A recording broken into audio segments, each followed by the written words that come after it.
Hey everybody, welcome back. Logan Albright here with another book review for you. Today I want to talk about one of my favorite authors who I've mentioned before on this channel, and it's G.K. Chesterton. I previously talked about The Ball and the Cross, which is my favorite novel of his, but today I want to talk about his most famous and most popular novel, The Man Who Was Thursday. I have a Penguin edition of it here, which I think is really cool. It's sort of like a limited edition throwback cover with this really cool design, kind of Soviet influenced.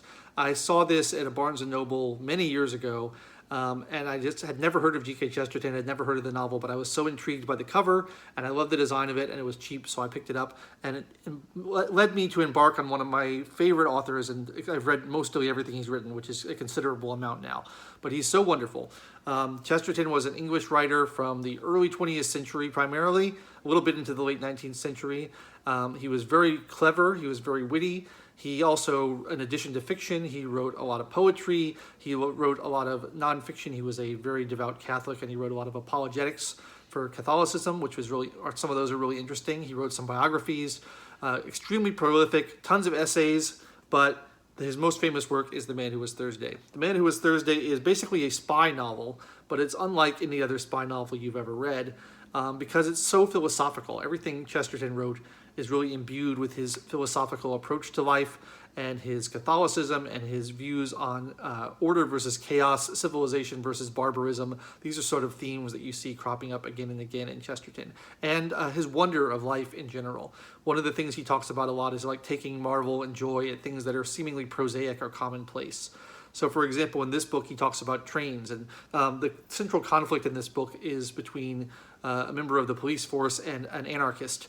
And the anarchist is complaining about how boring it is that trains always start from the same place and end up in the same place, and they never deviate from their paths, and wouldn't it be interesting if they did other things?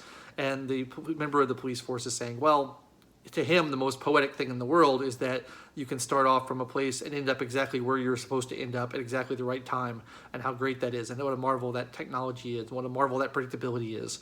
And he talks about that kind of thing all the time. He's got an essay called Wonder in the Wooden Post, where he marvels at a wooden post sticking out of a field. He's got an essay about the beauty of dust. So taking delight in the small, prosaic things in life is one of the things that Chesterton does really well, and there's a lot of that in here.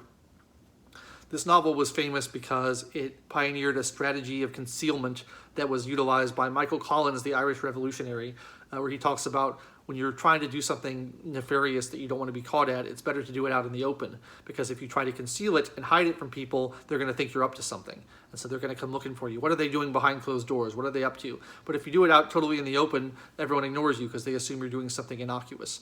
And this was a strategy that was employed by the Irish, and it's used in this book to great effect. So it's got a lot going on for it. It's got the main kind of spy plot where it's civilization versus anarchy. And I object to that a little bit because, you know, I personally am a philosophical anarchist, a libertarian anarchist. So I think that's great. But the kind of people he portrays in this book are more what you would traditionally consider the bomb-throwing type of anarchist, the one who wants to tear everything down and just destroy things.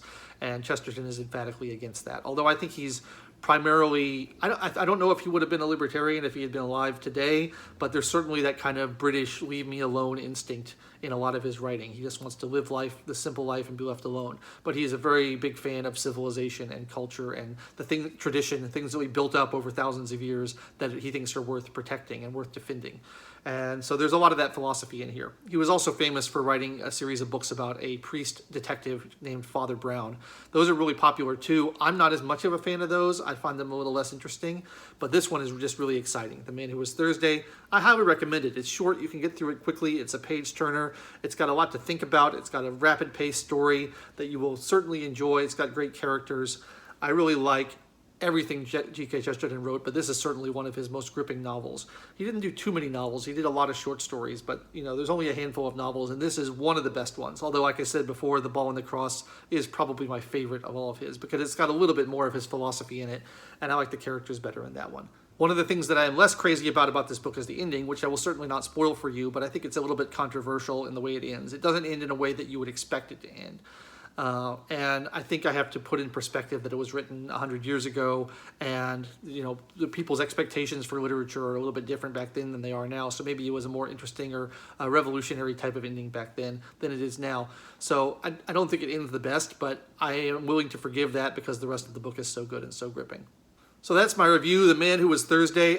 If you haven't read Chesterton before, I just highly recommend dipping into anything he wrote. He's so witty, he's so clever, he's such a great writer. And I just find joy in all of his text because he's someone who just loved life so much and was so enthusiastic about everything.